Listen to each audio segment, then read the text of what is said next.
Assalamualaikum warahmatullahi wabarakatuh. Perkenalkan, nama saya Cici Altasya dari kelas 3KA07. Pada kesempatan kali ini, saya akan menjelaskan tentang sistem pakar atau biasa disebut juga dengan expert system. Sistem pakar menurut para ahli. Menurut Durkheim, sistem pakar adalah suatu program komputer yang dirancang untuk memodelkan kemampuan penyelesaian masalah yang dilakukan seorang pakar. Menurut Ignizo, sistem pakar adalah suatu model dan prosedur yang berkaitan dalam suatu domain tertentu yang mana tingkat keahliannya dapat dibandingkan dengan keahlian seorang pakar. Menurut Gieratano dan Riley, sistem pakar adalah suatu sistem komputer yang bisa menyamai atau meniru kemampuan seorang pakar. Tujuan dari sistem pakar. Sistem pakar memiliki tujuan sebagai pemberi nasihat dan sarana, membantu dalam memecahkan masalah pada bidang-bidang spesialisasi tertentu, misalnya pada sains, perekayasaan, matematika, kedokteran, pendidikan, dan lain sebagainya. Sistem pakar dapat mengumpulkan dan menyimpan pengetahuan seorang pakar atau beberapa orang pakar ke dalam komputer. Pengetahuan tersebut kemudian digunakan oleh siapa saja yang memerlukan untuk mentransfer keahlian dari seorang pakar ke dalam komputer, kemudian diterapkan di masyarakat. Manfaat dari sistem pakar. Yang pertama, memungkinkan orang awam bisa mengerjakan pekerjaan para ahli. Yang kedua, bisa melakukan proses secara berulang secara otomatis. Yang ketiga, menyimpan pengetahuan dan keahlian para pakar. Yang keempat, mampu mengambil dan melestarikan keahlian para pakar, terutama yang termasuk keahlian langka.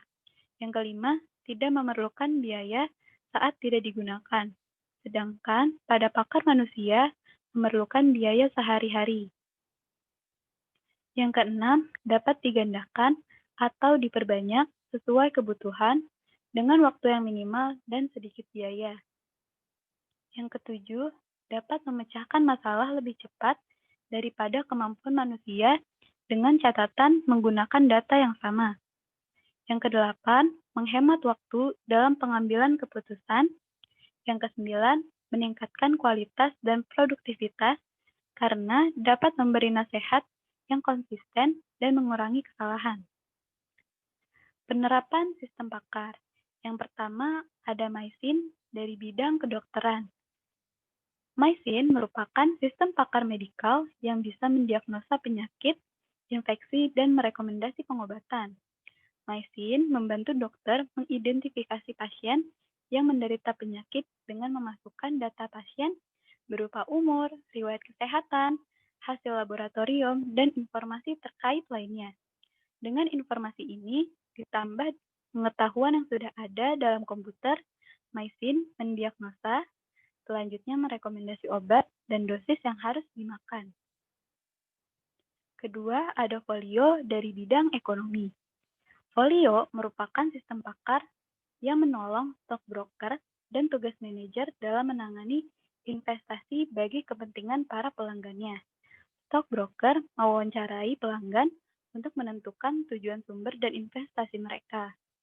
Folio bisa memberikan rekomendasi tentang keamanan investasi, mengevaluasi stok beresiko tinggi, menghitung pengembalian modal, dan membuat keputusan dalam hal pemasaran suatu komoditi.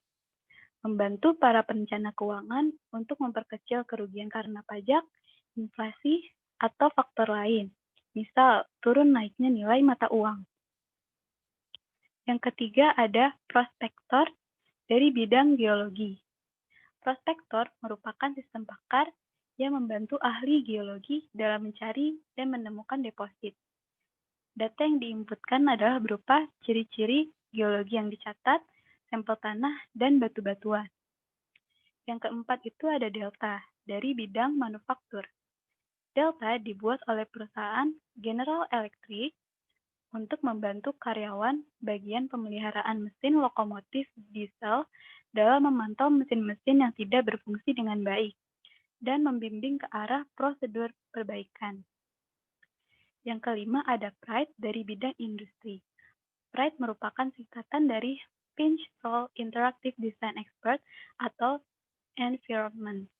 Sistem pakar ini digunakan untuk merancang sistem pengaturan kertas untuk mesin fotokopi.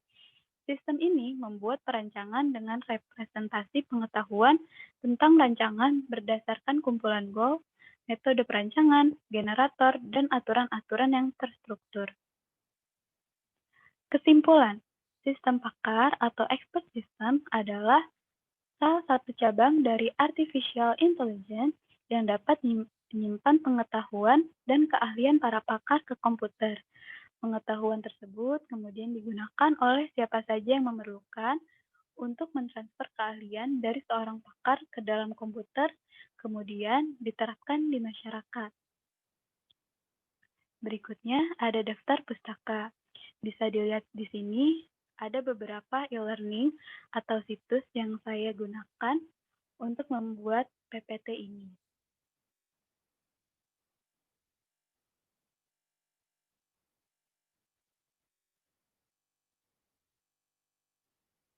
Sekian dan terima kasih. Semoga penjelasan dari saya dapat bermanfaat bagi Anda semua. Wassalamualaikum warahmatullahi wabarakatuh.